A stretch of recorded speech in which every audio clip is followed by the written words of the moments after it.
because all of those songs were exactly what I was going to talk about. So, the end. No, I'm just kidding. No, seriously though, we couldn't have coordinated better. We didn't coordinate, but we could have, and that's what I would have picked, so. The Lord is good. So yes, I'm Brittany Gill. I am free from a lot of stuff, just garbage. But I am a child of God, and He is working in and through me daily. And I'm working through self-esteem. I'm working through perfectionism and pride, and I'm just trying to be less of Brittany and more of Jesus Christ. So, I've known October and Ron for a while. I know some of you I haven't met yet. So for those of you who don't know me, my husband Bobby's over here. We've been married for, how long? 3.5 years? We live way far away in Solon Springs, Wisconsin. We have 2 sons. Landon is going to be 13, and Mike is a wild, almost 3-year-old boy. Having a toddler is not for the weak, I'll tell you that. So, yeah, I love Jesus. I've known about Jesus for a very long time, since birth. My dad's in the back here. He raised me in a Christian home. So thank you for that. The particular church we were at, that I grew up in, was not the kind of church that, how do I say it? It was legalistic, I would say. I don't like to use that term loosely, but I grew up with a great fear of going to hell. My perception was that I wasn't good enough to go into heaven if I wasn't perfect. And so my biggest fear every day was that I would die without repenting for a sin I had accidentally committed. Or I'd wake up one morning and my mom and dad and brothers would be taken to the rapture and I wouldn't go. Though it's hard to grow up that way because it's a constant state of fear. And just never being good enough, because who could be, you know? So the good news is we don't have to be. Let me get some water real quick. My mouth gets really dry when I speak in front of people, so just excuse that. With the whistle, yeah. So yeah, it started out with a fear-based mentality, and this went on for a while. I think when I was 12 or something, we did end up leaving that church and we went somewhere else that was different. They were more welcoming, and it was like, okay, I kind of get this now. I wasn't real connected to Jesus though. I was more connected with the people and the environment of being in church. He did use me to start leading worship when I was a teenager, and I knew right away that was my thing. I was like, yes. And just being involved with other teenagers in youth group, I thought I had found my home, and I was just so content and happy. My dad had stepped in as the interim pastor at the church for a short time, and things were just really good. It's like, all right, this thing's easy. We got this. Until things weren't so good. And my dad, we are spirit-filled. We've always believed that praying in tongues is a healthy thing, and the gifts of the Spirit, all of that. We are fully supportive of that. But when we went to this church, they did not. So when he was speaking in tongues at a prayer meeting, they said people were freaked out. And he said, we don't do that here, kind of thing. But there was a lot of other stuff too. I was too young to really realize what was going on, but I know that I was hurt. That's it. I knew that my whole life had crashed as a teenage girl who was very impressionable, just wanting to get to know Jesus. My whole life had crashed at that point. Very heartbreaking at the time. And in fact, I ended up forming so much bitterness towards the people who did that to us. I remember saying out loud, if that's how Christian people act, that's the last thing I want to be. I don't want to be a Christian because they hurt people, they're mean, I'm never good enough. It just reinstating that idea that I'm not good enough because they threw me out, they threw us out. So, not to give the enemy any credit because he doesn't deserve it, but I think most of us know by now that he uses our words to trick us and manipulate us. And that's what he did. So when I said I want to be the farthest thing from a Christian girl, it happened. In fact, I would be hanging out with people and mention my dad's a pastor, and they'd say, "Oh, you really? You are?" Oh. And at the time, I kind of liked it. I was like, "Yeah, mission accomplished." I'm not like those crazy Christian people, you know? They're mean, they're judging, they're just, no. So, you know, and I don't need to get into everything, but it's a slow fade, right? So you start by just having a couple drinks with friends, and then sooner or later you're smoking marijuana, you're getting involved in the party scene. It just is a slow fade, and all of a sudden you don't recognize yourself anymore, and you don't want to recognize yourself because you're disgusted with yourself. I think a lot of us can relate to that, right? You just get to that point where, who am I? So this went on for a while, just totally involved in the wrong stuff, and everything I did, it felt like I wasn't good enough. You know, I had a son when I was 21, I was pregnant at 20, and I felt that shame and guilt again. I just can't do anything right. You know, what are you gonna do? He doesn't have a dad, what are you gonna do? And it was just this whole feeling of not being good enough. My self-worth was non-existent. I got to a really dark place of depression, to the point where I was nearly suicidal. I never acted on it, because I did have a young child, and I couldn't imagine doing that to him. But just the thoughts would haunt me, how I wasn't worth anything, and it would just be better if I was gone. And so I did talk to a friend about that. I wasn't really open for talking, but for some reason I did that day, a girl that I worked with. And she invited me to go to a Celebrate Recovery step study. And I hadn't been in church in quite some time, not really ever been to a recovery meeting either. I'm like, what's a step study? And she explained it just really vaguely, and I'm like, all right, sure, why not? I'll go, I need help. I knew I needed something. And quite frankly, I knew I needed Jesus, but I didn't think he wanted me. I thought, okay, if I talk to Jesus, he's gonna make me be accountable for everything I've done. I'm gonna have to, you know, be punished for everything that I had done and all of the times I had screwed people over or been a bad person. I've been mean. I don't want to deal with that. So it's kind of like, I'll come, but, you know, kind of one foot in, you know, one foot out. But I showed up, and that was the first step. And I think for people here who aren't quite sure yet, but you showed up, that is the first step. So I'm so glad you're here if you're in that position tonight. Just being around people that are on the right path. So October was, I think, the first person I met. And then Tara's here too, she was at that group. This was, I don't know, 6 or 7 years ago now. But those were two of the first women I met, and what I remember most is that I wasn't met with any judgment. I explained to them exactly where I was at, who I was, kind of the confusion I was going through, some of the junk I was carrying around with me, but they loved me. They loved me and they didn't know me, and that was weird because they were like church people. So is something wrong with you because you liked me? I don't know, maybe. But it was just such a change of pace to be able to be welcomed with open arms when they knew I wasn't doing the right stuff. So that was the thing that stood out to me the most. And then also, hearing some of the testimonies at that first group, October in particular, I don't know if all of you know her story, I won't give it away, but it is very powerful. And she had come from a place of brokenness and darkness, just like I was at. And she was talking about the Lord redeemed me, and now I'm married to a pastor, and I'm just like, what? I'm like, okay. So God wasn't mad at you for what you were doing and that dark place you were in? Like, no. He just loves me. Like, okay. So again, a new concept that I had to get used to.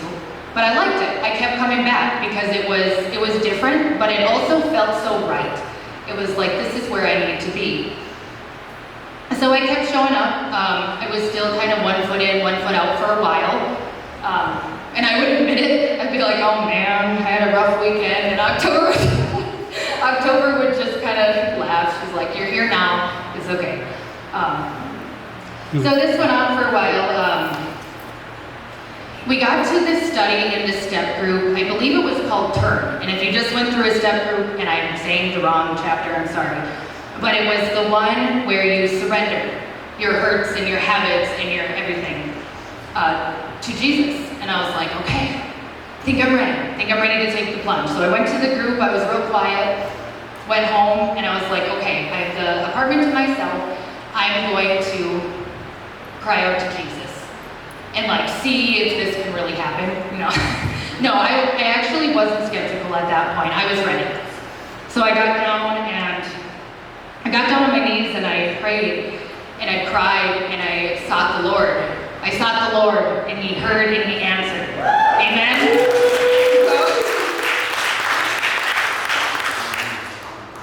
To expand on that a little, because I was reading those words on the screen, I'm like, man, He just took my words right out of my mouth. But I remember it was such a long time, probably a couple hours, where I was just praying and I was just saying things like, Jesus, I knew You once, I don't know if I really know You though. Come and take this stuff that's preventing me from being who You made me to be. Like, I need You. So when I did, when I lifted my head and stopped praying, it was like the world was a little bit different. It's kind of like when Dorothy leaves Kansas and goes into Munchkin Land, and all of a sudden it's color, it's like Technicolor. That's what it was like. Like the grass was green again. It was like, okay. I'm like, okay, this is a little different, but I can get used to it. I even changed light bulbs at my apartment that had been burnt out for, 6 years. Because I didn't want to live in the dark anymore. Like literally and figuratively, I needed some light, right? So, I do believe He healed me in that moment. He healed me from some really deep-rooted depression and rejection and just low self-esteem. And He just came in and it was like, He wasn't mad. I had made a lot of poor choices, like I think a lot of us have, and He wasn't mad at me. He was just so happy to have me back. And it was incredible, honestly. So I called October, or maybe it was the next group, and I was like, October, do you think I'm saved? And she's like, Brittany, I think you were always saved, but I'm glad that the Lord touched you. Because that was my big thing, I want to be saved so I can go to heaven. But this time, I didn't want to just be saved so I could go to heaven. I wanted to be saved and be walking right because I wanted to be everything He wanted me to be. So it was different this time. And, excuse me. So I got involved in reading the Bible, which is a really good thing. You should do that. But He started speaking to me through the Word, and He does that. I don't think I've ever heard Him speak to me audibly yet. I know some people have, but He will speak to you most through His Word. And you can read it a million times, and it's always going to speak to you a little bit different because it's active, it's living. The Word, it's the Word of Jesus. Sorry. So He told me a couple of things. The first thing I really felt. In Matthew 6:34 is where I remember seeing that text in a group, and then I was reading the context and things like that. It's, do not worry about tomorrow, for tomorrow has enough struggle of its own. And what really stood out is that I needed to quit my job. Now, if you think I was crazy, so did everybody else. I have been at that job for 12 years. I have worked my way up to the top manager, but it was toxic. The management there was always putting me down and always making me out to be the problem child and like I wasn't good enough, right? Kind of the theme in my whole life. And finally it hit me that I needed something that was better for the path I was on. So I'm like, all right, Lord, I'm going to trust You on that. So if anybody here, don't just quit your job, only if the Lord tells you to. But I knew it was for me. And I told my parents, I told October, I told my friends, and they're like, okay, that's, okay. But when I tell you that a week after I put in my notice, I got a call from a bank. And he hired me on the spot. And he told me, he said, I was about to hire someone else, and then I got your application. And then I was like, oh, we gotta interview her first. And I got the job. The Lord planned it out every step of the way. So, because I told you I had been working my way up to like the top manager, I had to take a pay cut. And that was something else where I really had to trust in the Lord to provide. And then, you know, the other thing about being a good steward of your money, I was trying to kind of do more tithing and like really start being responsible with my money, not blow, you know, $1,000 on gambling over a weekend. I was really just like, okay, this is a good opportunity for me to be a good steward, start tithing at a church, and the Lord's going to provide. So he did, and I'm still at that company. That was 6 years ago. I've been promoted like 5 or 6 times, and starting from the bottom and being just like $4 or $5 less than I was getting previously, and then him just providing and providing. It's just a testament to how he does plan out everything. So there was another thing too, where people thought I was crazy, and that was that I needed to move. So I was reading the Word, and there is a phrase in there. It's in at least 3 of the Gospels, Matthew, Mark, Luke, where it says you cannot pour new wine into old wineskins. Y'all familiar with that one? I kept hearing it on my audio Bible, and I was like, yeah, okay, whatever, that's a silly Old Testament phrase. Well, it's New Testament, but you know what I mean, back in the day, right? So then finally it clicked. I was like, environment. It's a new spirit. I have to have new space here for my new spirit to pour into. Like, okay, I get it. So I'm like, okay, Lord, what does that mean? Well, he moved me away from Superior. So my grandma had been widowed for a year. We had lost my grandma, which was really sad, and it took a huge mental toll on her. She was really deep in the dumps too. So I was like, okay, being a good steward, I can save a little money on rent. I should go move with grandma. It was like this light bulb idea. And again, people thought I was crazy. It was like, you're gonna have this long commute to work. What are you gonna do with your son's school? Like, this just doesn't make sense.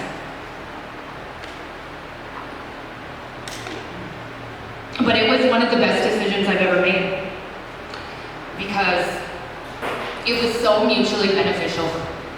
I could go to sleep without having people dropping in on me. Not the kind of people you should be hanging out with when you're trying to be with Jesus, okay? Or just dropping in. They used to drop in at 2 in the morning.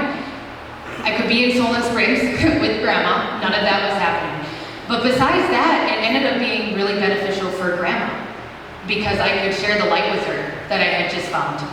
And we would talk about what happened with my grandpa, and she started to get some hope through Jesus. She started to go to church with me. We started to just share a life together where she wasn't lonely anymore. So it ended up being really cool, and I never anticipated any of that to happen. I was kind of just trying to get away from people who were trying to drag me down. Because if you get saved, you get clean, you start following Jesus, but you still have the same people, places, and things around you, it's not gonna last. And that's what I had to figure out. So that was honestly really good too. So then came the serving, and I think that was what helped me grow the most besides reading the Bible.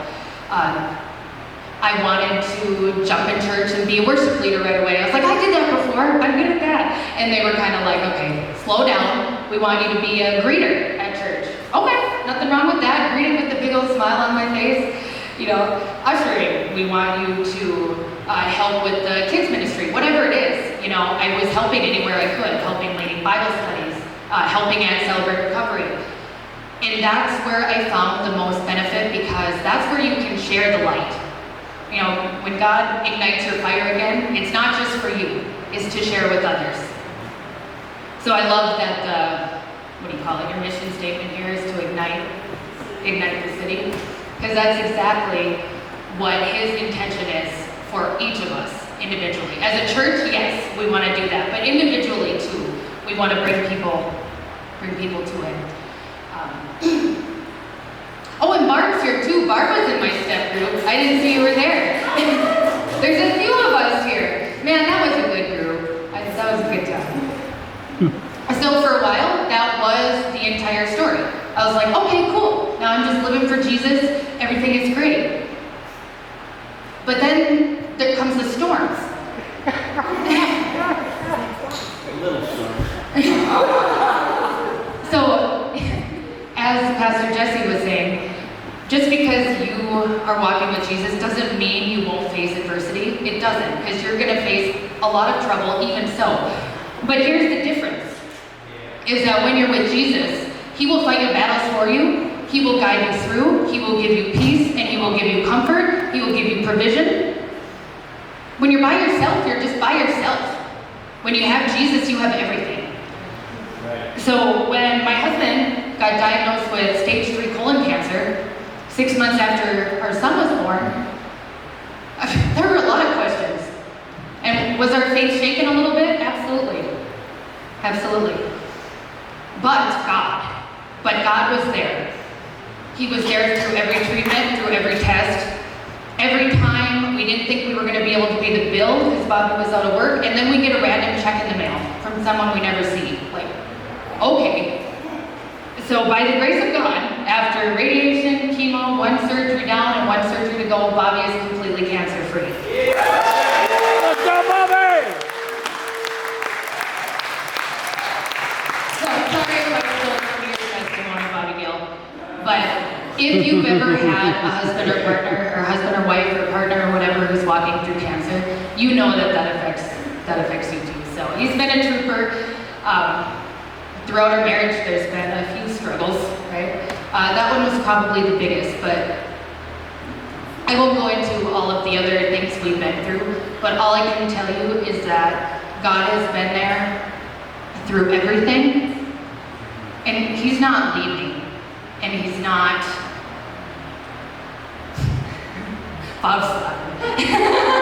distracted me. So, to leave you with something here tonight, you're good enough because He said you're good enough. Amen. He said it, not me. He told me to tell you because He said you're good enough. Secondly, let Him guide your steps. Trust in Him. And let Him provide for you because He will. He is a good, good God. And if you're having any doubts whether or not you want to follow Jesus, just trust me you do. Amen.